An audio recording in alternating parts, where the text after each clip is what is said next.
Hi, I'm Tom Conway. I'm the president of the Steelworkers Union. And I want to spend some time with you today, talk about really some crucial issues that our union is going through and that we're going to be faced with. And for all the disruption and in some cases the misery that this virus has caused, we're working through that. And the union is out there and working hard and in touch with our staff and our local unions. And we're going to find a way together to come through this and the economic hardship it's caused so many of our members in so many of our workplaces. But even given all that we're going through with this virus, we have other crucial work that's important to us for our union, for working families, and for our nation going forward. And we've got to prepare for this election coming up in November. And in the early part of the year, we came to you with a program that we called Your Union, Your Voice. And in that program, we told you that in past times, there'd been some criticism about how the union conducted our endorsement process and how we engaged everyone. And this year, we wanted to do it very different. And so we shared with you the federal questionnaire that we've used both with presidential candidates and every candidate who's seeking a federal office. And we went out and we set up a series of town hall meetings. And before the virus could hit, we had scheduled 220 of them, but we accomplished 170.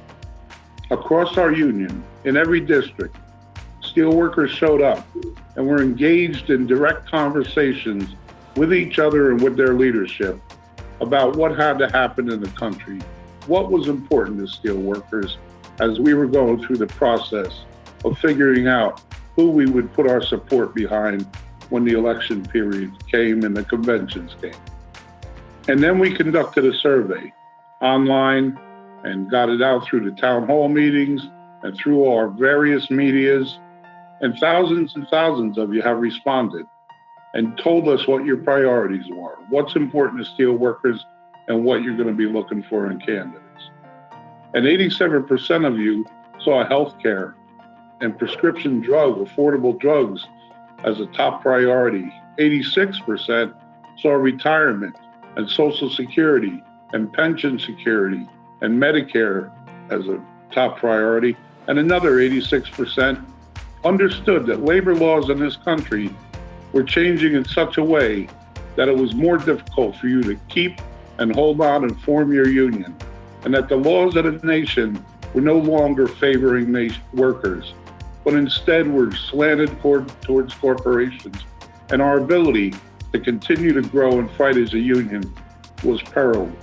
And it was followed also by issues about trade and able to protect our jobs and to stop the offshoring of our jobs. And it was followed by wages and the inequality that's in our inherently built into our system, and the ability not to be able to get a minimum wage in America that people could live on, and a whole host of other issues that were important. And we put out our questionnaires and we sent them to all the campaigns.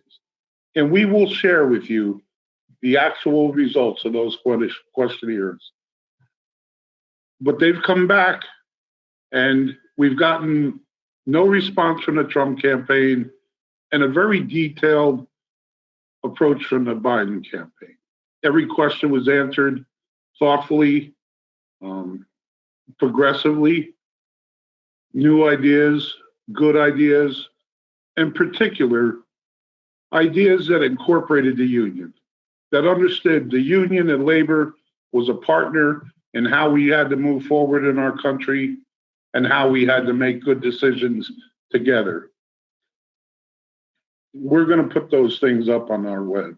We're going to share with you in each one of those major categories the answers we got. And we're going to share with you the entire questionnaire that came from Vice President Biden. And we don't have a questionnaire to share with you that came from the current administration. And so today, Wednesday, our executive board has voted to endorse Vice President Biden in this upcoming presidential election. We're doing it based on our discussions with you, on you helping us prioritize what was important to you, what's important to your families, to your communities, to moving forward as an important union in the United States and Canada, and in playing a role in the campaign and the future of our country and how things ought to be. Look, we're proud to do this endorsement. Joe Biden has been a friend of the Steelworker Union for many, many years. And we've worked together closely with him. And we know that we're going to be able to work together closely with him as the future goes on. So I want us to have a complete information sharing together. I want you to understand why the Steelworker Union is taking the position we are. But I also encourage you, this is a crucial campaign. It's going to be so important to our nation going forward. So we want you to get excited about it, move forward with us together, and together we find a candidate, we move forward, and we change our country. So thanks very much for your time, and look forward to sharing with you the information we've got that we base our decision on today. Thanks very much.